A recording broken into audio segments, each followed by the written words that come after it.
Call upon the name of the Lord and you will be saved. Alam niyo po, kailangan ng mga kababayan natin sa Davao Oriental ang ating mga panalangin.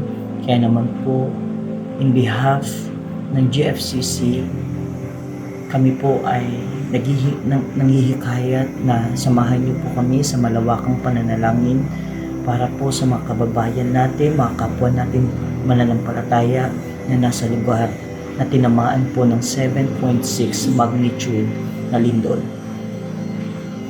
Sabi po, call upon the name of the Lord and you will be saved. Yung pagtawag po natin sa pangalan ng ating Panginoong Hesus, alam niyo po, naghahatid po yun ng kaligtasan para sa atin. Alam naman po natin ang kaligtasan, hindi lang po sa ating kaluluwa, kundi kaligtasan din po habang po tayo ay naririto sa mundong ito.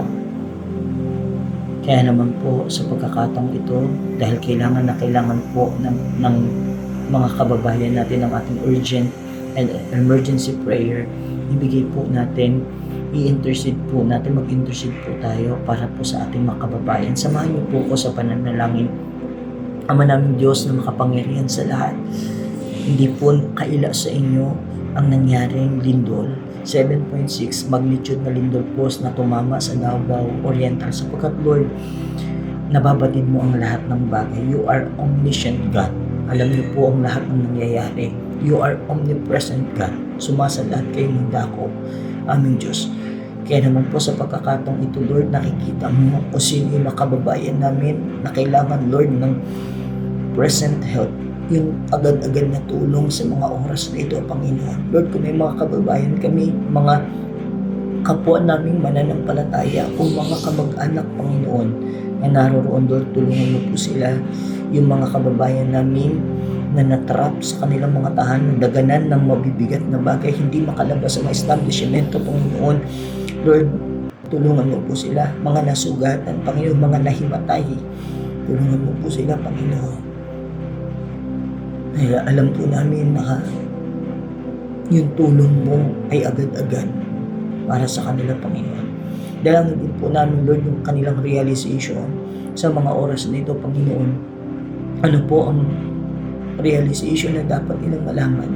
Na sa panahon ng ganito, Lord, wala silang ibang pwedeng takbuhan, wala silang pwedeng lapitan, kundi ang makapangyarihang pangalan mo lamang, Panginoon. Sapagkat, Lord, call upon the name of the Lord and we will see. Ang pagtawag namin sa pangalan mo, Panginoon, ang paghingi namin ng tulong sa iyo ay agad na agad na pagtugon mo sa amin, Panginoon. Tulungan mo rin po sila, Lord, na ma-rescue, ang agad-agad na rescue, Lord.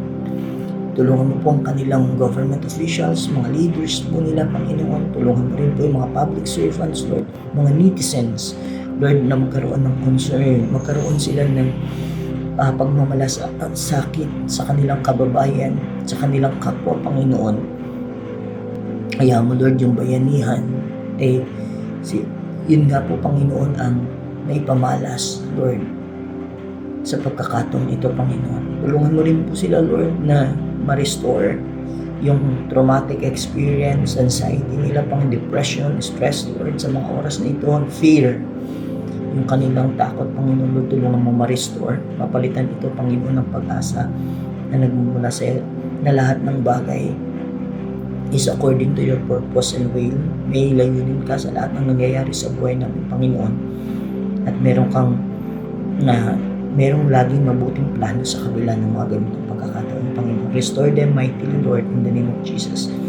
At hayaan mo, Lord, na mabilis ang kanilang pag-recover sa mga panahon ito, Lord. At saka sa mga aftershock, Lord, ng mga susunod pa, Lord, ng mga lindol, mga aftershock, tulungan mo yung mga tao, Lord, maging alert, higit sa lahat, Panginoon, magtiwala at malampalataya sila sa iyo, Panginoon.